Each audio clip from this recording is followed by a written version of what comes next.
Je suis désolé. Mais je ne veux pas être empereur. Ce n'est pas mon affaire. Je ne veux ni conquérir ni diriger personne. Je voudrais aider tout le monde dans la mesure du possible. Juifs, chrétiens, païens, blancs et noirs. Nous voudrions tous nous aider si nous le pouvions. Les êtres humains sont ainsi faits. Nous voulons donner le bonheur à notre prochain, pas lui donner le malheur. Nous ne voulons pas haïr ni humilier personne. Dans ce monde, chacun de nous a sa place et notre terre est bien assez riche. Elle peut nourrir tous les êtres humains. Nous pouvons tous avoir une vie belle et libre. Mais nous l'avons oublié. L'envie a empoisonné l'esprit des hommes, a barricadé le monde avec la haine, nous a fait sombrer dans la misère et les effusions de sang. Nous avons développé la vitesse pour nous enfermer en nous-mêmes. Les machines qui nous apportent l'abondance nous laissent dans l'insatisfaction. Notre savoir nous a fait devenir cyniques. Nous sommes inhumains à force d'intelligence. Nous ne ressentons pas assez et nous pensons beaucoup trop. Nous sommes trop mécanisés et nous manquons d'humanité. Nous sommes trop cultivés et nous manquons de tendresse et de gentillesse. Sans ces qualités humaines, la vie n'est plus que violence. Et tout est perdu. Les avions, la radio nous ont rapprochés les uns des autres. Ces inventions ne trouveront leur vrai sens que dans la bonté de l'être humain, que dans la fraternité, l'amitié et l'unité de tous les hommes. En ce moment même, ma voix atteint des millions de gens à travers le monde. Des millions d'hommes, de femmes et d'enfants désespérés, victimes d'un système qui torture les faibles et emprisonne les innocents. Je dis à tous ceux qui m'entendent, ne désespérez pas. Le malheur qui est sur nous n'est que le produit éphémère de l'avidité, de l'amertume de ceux qui ont peur des progrès qu'accomplit l'humanité.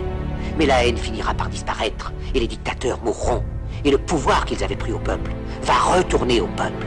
Et tant que les hommes mourront, la liberté ne pourra pas périr. Soldats, ne vous donnez pas à ces brutes, à une minorité qui vous méprise et qui fait de vous des esclaves, en régiment toute votre vie, et qui vous dit ce qu'il faut faire et ce qu'il faut penser, qui vous dirige, vous manœuvre, se sert de vous comme chair à canon, mais qui vous traite comme du bétail.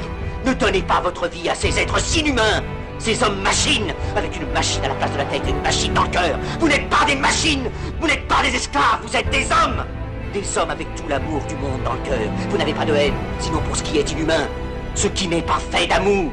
Soldats, ne vous battez pas pour l'esclavage, mais pour la liberté. Il est écrit dans l'évangile selon saint Luc, le royaume de Dieu est dans l'être humain, pas dans un seul humain, ni dans un groupe d'humains, mais dans tous les humains, en vous.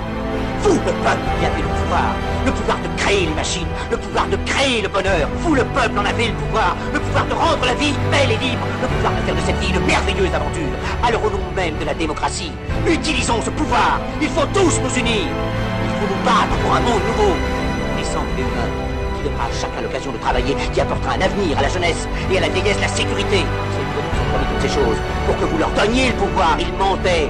Ils n'ont pas tenu leurs merveilleuses promesses. Jamais ils ne le feront. Les dictateurs s'affranchissent en prenant le pouvoir, mais ils font un esclave du peuple. Alors il faut nous battre pour accomplir toutes leurs promesses. Il faut nous battre pour libérer le monde, pour renverser les frontières et les barrières raciales, pour en finir avec l'avidité, avec la haine et l'intolérance.